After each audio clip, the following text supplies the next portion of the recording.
The polished floor of the luxury car dealership sparkled under the bright lights. Sleek cars lined up in rows like mechanical kings, Ferraris, Lamborghinis, Bentleys, each one a statement of wealth, status, and power. Everyone who walked in wore designer clothes, luxury watches, and confident smirks. That's why, when a modestly dressed woman walked in, she didn't fit the mold. Her name was Lena. Wearing a plain cardigan, worn-out jeans, and shoes that had seen better days, she looked more like someone asking for directions than someone planning to buy a car. But there was a quiet strength in her eyes, a kindness on her face, and a determination in her step. She walked up to the front desk with a soft smile. "Hi. I wanted to ask about the Rolls Royce you have on display." The receptionist looked her up and down, then smirked. "Ma'am, this dealership sells vehicles starting at $300,000. Maybe you're in the wrong place." Lena's smile faded just slightly. "I know what it costs. I'd like to see the specs, if that's all right." Before the receptionist could answer, one of the salesmen, Trevor, stepped in. Tall, confident, and always chasing the biggest commissions, he took one glance at her and chuckled.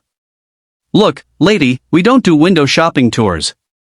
These cars aren't for selfies. Why don't you come back when you've got a real budget?"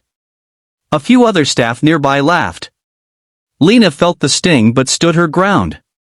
"I'm not here to take selfies. I'm here to learn about the car. I might be interested in buying one." Trevor raised an eyebrow. "Of course you are. And I might be marrying a princess tomorrow. Now, if you'll excuse us, we've got real clients to deal with." That was it. They didn't ask for her name. Didn't offer her a seat. Didn't give her a chance. Lena turned around and walked out silently. The next morning, the dealership was bustling. A new client was coming in, a special VIP booking had been made late the night before. The staff straightened their suits, put on their best smiles, and waited at the main entrance.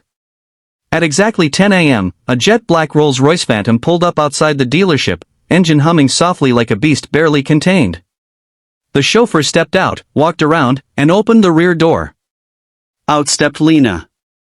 This time, she wore a soft cream dress, simple but elegant. Still no designer brands, no flashy jewelry, but she held herself with the quiet grace of someone who didn't need to prove anything. Behind her emerged a tall, sharply dressed man, Daniel Wade. Billionaire entrepreneur, investor, and owner of 3 luxury hotels in the city. And Lena's husband.